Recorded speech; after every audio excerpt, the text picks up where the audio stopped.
Hello, I'm Steven, the Teen Services Coordinator with the Denham Springs Walker Branch Library. Welcome back to another STEAM Saturdays. Let's go over our rules real quick. Number 1, never attempt anything we do at home without grabbing an adult first. Number 2, follow the video and instructions presented exactly. Number 3, never put anything in your mouth or eat anything that we do in our experiments unless told to do so. And number 4, when dealing with chemicals or glass, always wear gloves or safety goggles. I'll be putting some on in just a moment. All right, so on to the first part of today's science.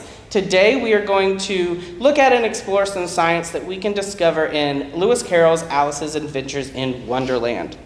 We're going to listen to part of the story, and then we're going to talk about that story a little bit, and then see what science we can get out of it. So today, I have a special guest with me today. If you have ever come to story time at the Denham Springs Walker Branch, you should recognize Miss Melissa. Miss Melissa, what part of story Alice's Adventure in Wonderland are you going to read for us today? Alice opened the door and found that it led into a small passage not much larger than a rat hole. She knelt down and looked along the passage into the loveliest garden you ever saw. How she longed to get out of that dark hall and wander about among those beds of bright flowers and those cool fountains, but she could not even get her head through the doorway. There seemed to be no use in waiting by the little door, so she went back to the table, half hoping she might find another key on it, or at any rate, a book of rules for shooting people up like telescopes. This time she found a little bottle with the words "Drink Me" beautifully printed on it in large letters. It was all very well to say "drink me," but the wise little Alice was not going to do that in a hurry. "No, I'll look first," she said, "and see whether it's marked poison or not." However, this bottle was not marked poison, so Alice ventured to taste it, and finding it very nice, she soon finished it off. "What a curious feeling," said Alice. "I must be shooting up like a telescope." And so it was indeed. She was not only 10 inches high, and her face brightened up at the thought that she was now the right size for going through the little door into that lovely garden. But alas, poor Alice! When she got to the door, she found she had forgotten the little golden key. And when she went back to the table for it, she found that she could not possibly reach it. She could see it quite plainly through the glass, and she tried her best to climb up one of the legs of the table, but it was too slippery, and when she had tired herself out from trying, poor little thing sat down and cried. Soon her eye fell on a little glass box that was lying under the table. She opened it and found in it a very small cake on which the words "Eat Me" were beautifully marked in currants. "Well, I'll eat it," said Alice, "and if it makes me grow larger, I can reach the key, and if it makes me grow smaller, I can creep under the door. So either way, I'll get into the garden."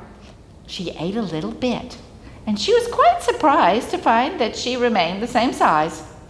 So she set to work and very soon finished off the cake. "Curiouser and curiouser!" Alice cried. She was so much surprised that for the moment she quite forgot how to speak good English. "Now I'm opening out like a large telescope that ever was." Did any of y'all remember that part of the story? When Alice drank, she shrank and shrank and shrank to the size of a mouse. And then when she ate the cake, she grew and grew and grew until she was the size of a house. So today, let's take a moment and learn some things about measurements. If you're going to follow along and do this with us at home, the things you will need is something to write with, something to write on, something to write with, something to write on, and a measuring tape. You can use a ruler or a yardstick. It'll just be a little bit harder for you to measure. If you have a carpenter's tape, it'll make it a lot easier. You will need to create a chart that looks something like this. We are going to be measuring our height, our wingspan, our dominant foot, our inner arm from elbow to wrist, our pointer finger, and the bridge of our nose. So let's take a look at our measuring device real quick. Let me find the tip.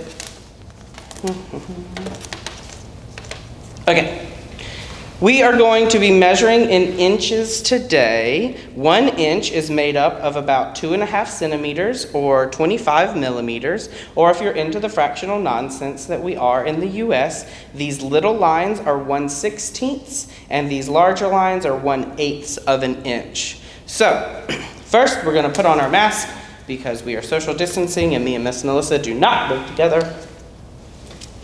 And Miss Melissa is going to help me measure how tall I am. Just to let you know, I have taken off my shoes, so I am, accurate. So, we will measure from the top of my head, Miss Melissa, which is about, where's the 60? There. Okay.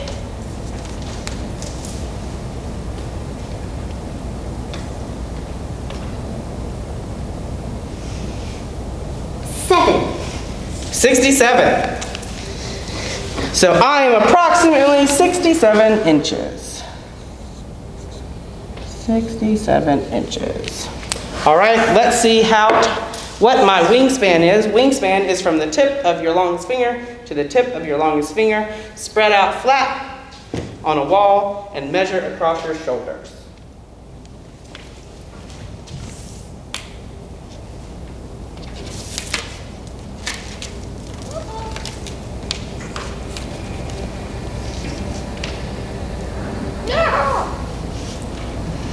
Oh, 6.5. 66 and a half.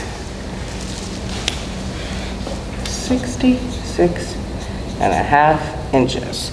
So, if you are proportionate, which most people are within an inch or two of being proportionate, your height and your wingspan should be within an inch or two of each other. So let's go on to our next measurements. I'm going to measure my dominant foot. Dominant foot is your foot that you would kick a ball with. So, we're going to measure from the tip of my toe to the bottom of my heel. And I am 9 and 3/16. 9 and 3/16. Miss Melissa, will you measure from the inner of my elbow to the inner of my wrist? We are about 9. Oh, right at 9. 9 inches.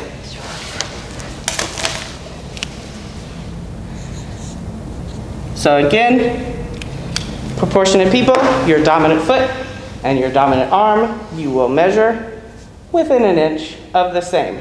So for this last one, Miss Melissa, we are going to take our pointer finger and put your thumb on the line of your second knuckle.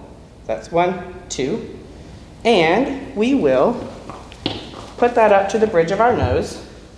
Your thumb is going to be on the tip of your nose, and your pointer finger should fit exactly on your forehead. Boop, just like that. Wow, did you know that your pointer finger and your nose were the same size? Well, that is science. All right, let's see what other kind of science we can learn from Alice's Adventures in Wonderland. If you have been to Storytime at the Denham Springs Walker Branch, you will also recognize Miss Ellen. Miss Ellen, can you read our next section? Why, of course. A large rose tree stood near the entrance of the garden. The roses growing on it were white, but there were 3 gardeners at it, busily painting them red. Alice thought this was a very curious thing, and she went nearer to watch them. And just as she came up to them, she heard one of them Say, "Look out, Five! Don't go splashing paint over me like that." "I couldn't help it," said Five in a sulky tone. "Seven jogged my elbow." On which Seven looked up and said, "That's right, Five. Always lay the blame on others." Seven flung down his brush and just begun, "Well, of all the unjust things," when his eye chanced to fall upon Alice as she stood watching them, and he checked himself suddenly. The others looked around also, and all of them bowed low. "Would you tell me," said Alice a little timidly, "why are you painting those roses?"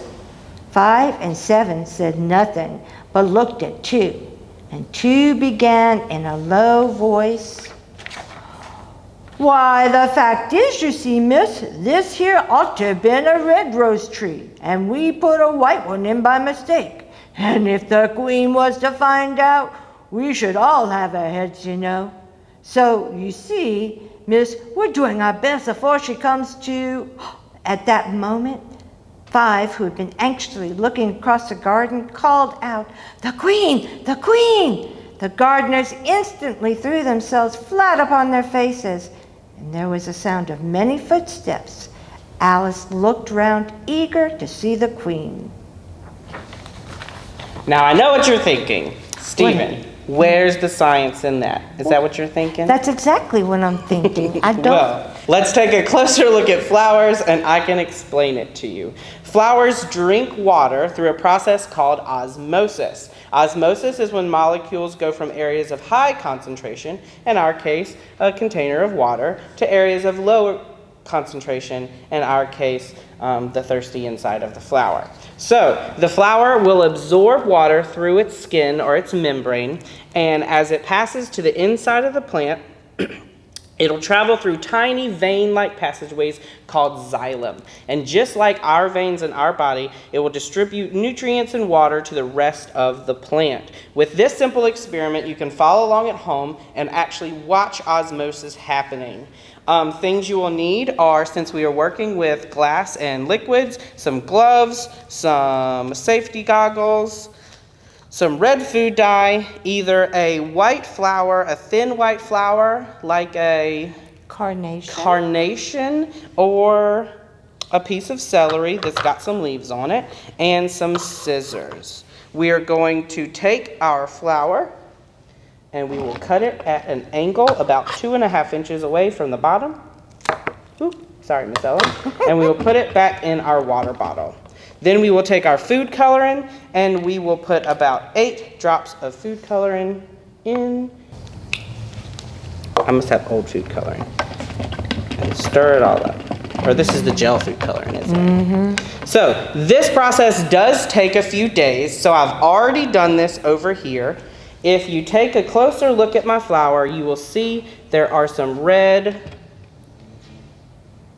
spots that have appeared on the petals.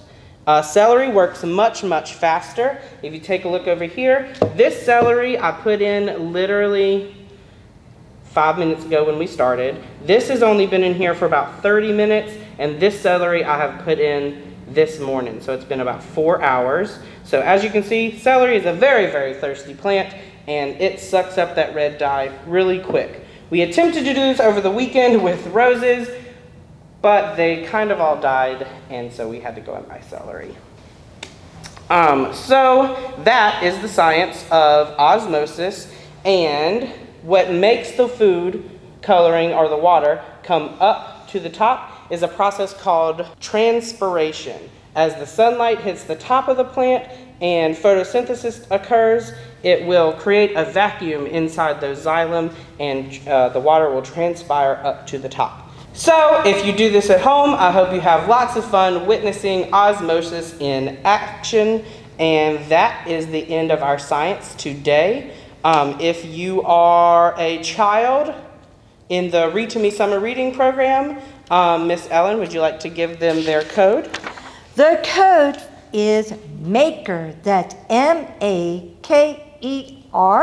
And if you are a teen or tween doing this science experiment, your 2-word code is have to, as in you have to join me for another STEAM Saturday next Saturday. See you then.